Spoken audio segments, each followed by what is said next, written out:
Hi, this is Sweet June. How's everybody doing today? Coming back at you with another video. Hoping everybody is having a blessed Sunday. Practicing your social distancing, washing your hands for 20 seconds, and wearing your mask. We're still in the midst of this pandemic, and we seem to be on the upsurge right now. Cases are increasing because we're heading towards the winter months. So, this now is the most important time now is to keep wearing those masks, keep practicing social distancing, washing your hands. We really got to do it now because it's we're on the upsurge. So unfortunately, we got to continue to do these things. Hopefully, you know, prayerfully, this virus by this time next year, maybe this virus will be gone. So let's hope and pray for the best. But I hope everybody's having a blessed Sunday. Get ready to do some shopping. But I want to talk about over the past few months, we've had a lot of racial tension in this country over the past few months. I know you guys have noticed after the death of George Floyd, the situation with George Floyd, that they got killed by the police officer. And then, that caused a lot of marching and protesting and everything like that, and some riots. And then the situation just recently with Breonna Taylor. Um, she didn't get justice. They kind of let those cops off the hook. You know, um, so there was another. People started marching again and stuff like that. So, on top of in this pandemic that we have going on, there's been a lot of racial tension. In addition to that, there's been a lot of racial tension in this country. And race is, you know, it's the timing is all wrong on this. The timing is just not good on this. It's the timing is all wrong. Um, this in the for this to happen during a pandemic, but we're getting close to our last. We're in our last days in the system, so um, but I know you guys have noticed over the past few months, it's been a lot of racial tensions going on in this country, and this discussions are being had about racism in this country. I call it a cancer. You know how cancer spreads. Sometimes it start off in a little area of your body and then it just spreads. That's what I like to call it. I like to use an analogy. It's like a cancer that's been just getting worse and worse and worse, and it's been an ongoing problem in this country. And we have a horrible history. We have a horrible history with slavery and all that, and it just keeps we keep revisiting this race thing every decade. Every we keep revisiting this. It just doesn't stop. You would think in the year 2020 we wouldn't have to deal with these issues, but unfortunately we do. But I want to talk about um, woke white people. I noticed that in I don't march, but I noticed that in a lot of the marches and stuff. That a lot of the marches that they've been having, I've noticed there's been people of all races out at the marches. It's been people of all races, and I gotta admit that's a beautiful thing. I thought that was a beautiful thing to see all different types of races of people out there, and there was a lot of white people out there, just all different types of races of people, not just black people. And I got to admit, it was a beautiful thing to see that. I really, really thought that was a beautiful thing. Because a lot of races of people, and even a lot of white people that are starting to realize that race is a real problem in this country, and you have some white people that are woke. Well, I there's see there's two or three There's the white people that are blatant racist. Then there's the white people that deny racism. They deny racism's existence. They just deny it. It's not affecting them. They deny it. And um, you have the white people that um, they are aware of a race, that there's a race problem, but they don't really speak out against it. They don't really say anything, or they don't really speak out or acknowledge the fact that it's even wrong. And then you have the woke white people. You have the white people that are woke. And those are the white people that I'm really, really impressed with.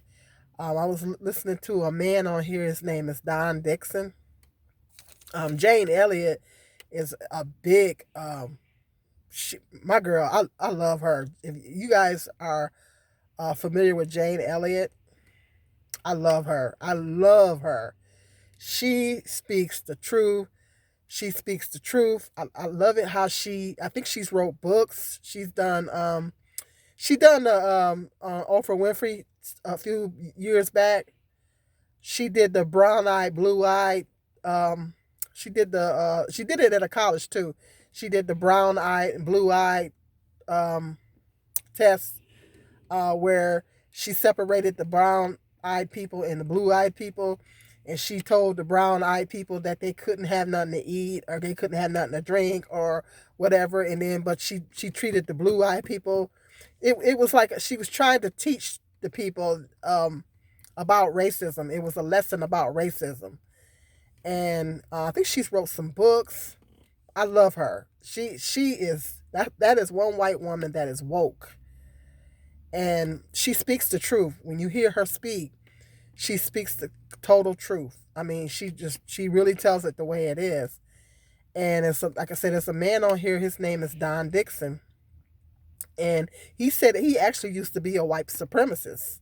He used to be a white supremacist, but he said God dealt with him, and there is some people that were white supremacists, but somehow they wrote God in their Bible or whatever, and God helped them to realize that what they were believing in was wrong. And he used to be a white supremacist, but he said now he's speaking out against racism.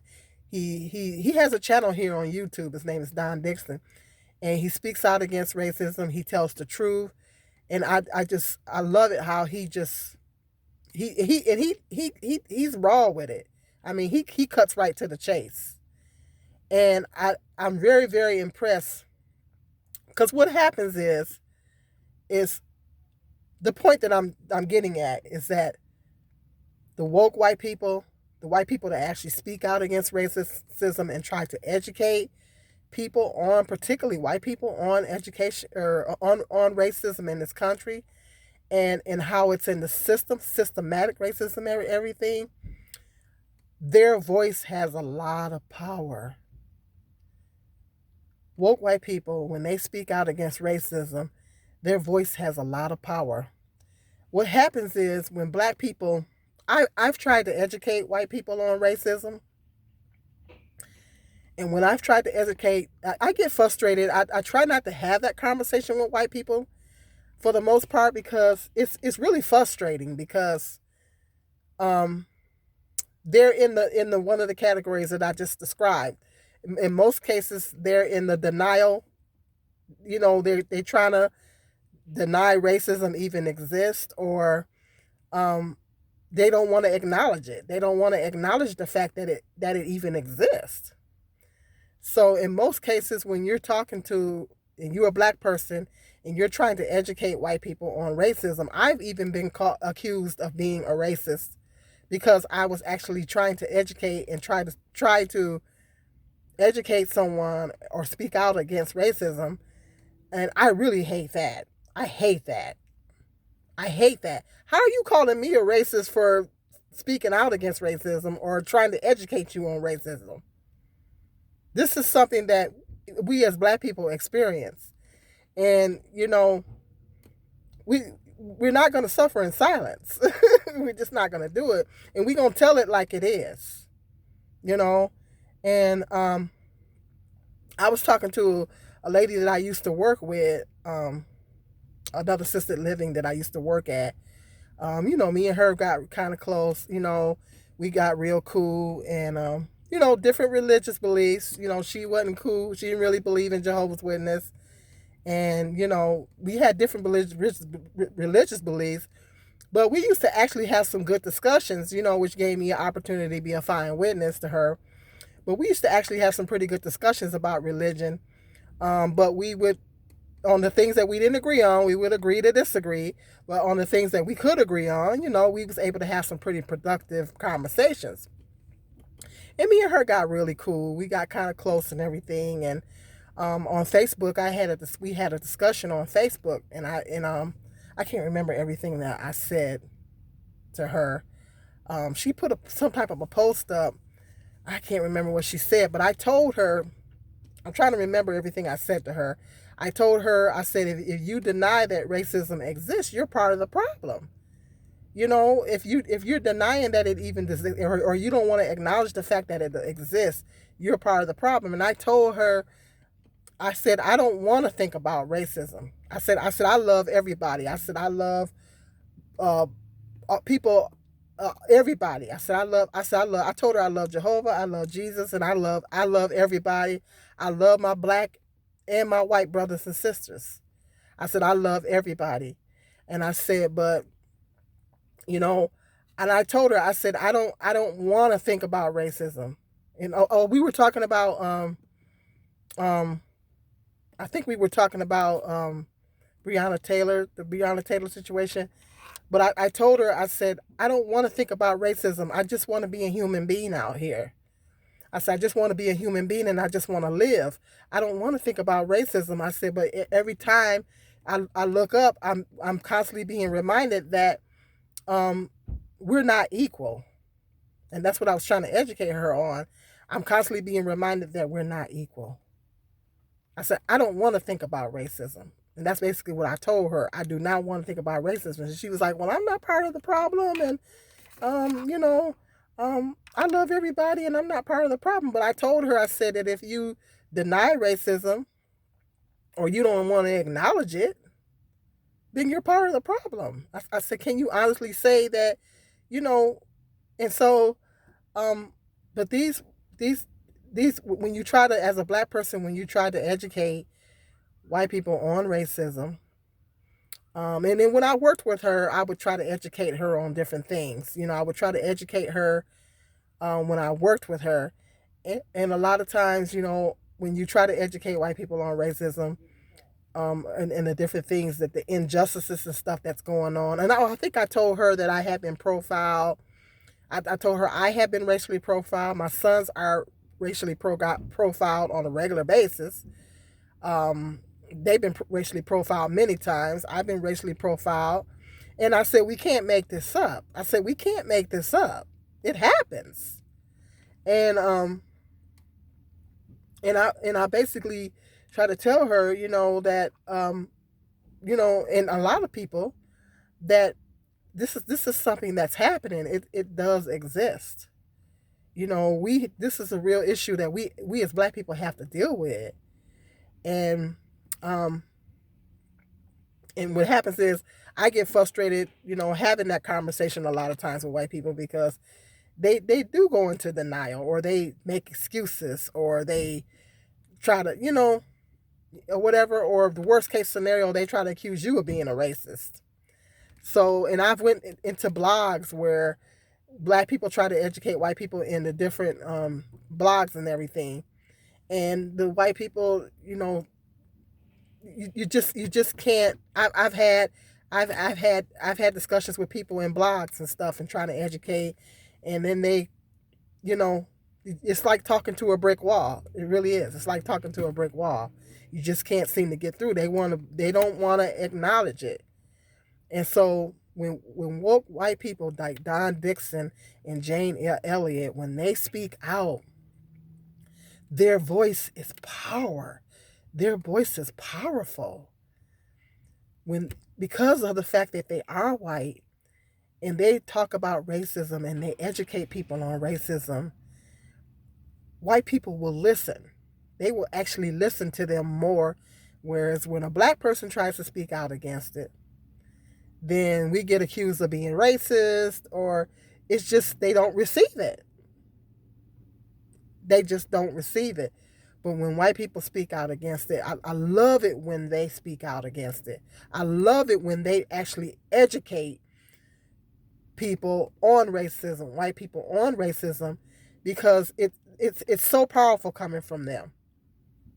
Jane Elliott and Don Dixon. And there's some other white people out there too. I can't think of their names. I was just listening to a white guy the other day, and he was educating on Facebook, and he was talking about black power versus white power. White power.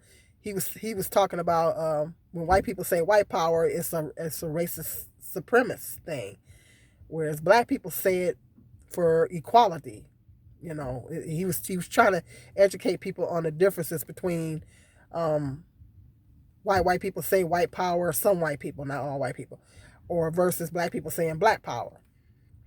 And he was talking about some other things too. So there's other woke white people out there too that they really speak out against racism.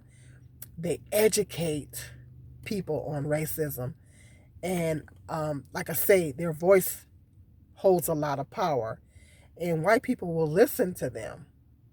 Well, some of them will, but it's just very powerful coming from them because they are white. It is very, very, very, very powerful coming from them. So when I'm here to say, when white people speak out against racism, not just speak out against it, but you educate. You educate people on it. Your voice holds a lot of power. They receive it better coming from you than they do us, because when we say it, then we get accused of being racist. Um, we're playing the race card. We get accused of that a lot too. We're trying to use the race card. You know, um, all that. They say all that, and then a lot of times it's just not received coming from us. But when white people speak out against it, and when white people educate on it, it holds so much power. So if you get a chance, his name is Don Dixon, a white gentleman. His name is Don Dixon, and he comes on YouTube, and he really, I love and really enjoy his content. He really speaks out against racism, and he speaks and he tells the truth. And he tells the truth, and same with Jane Elliott. I think Jane Elliott's speeches are on here too. My girl, I love her. She is powerful.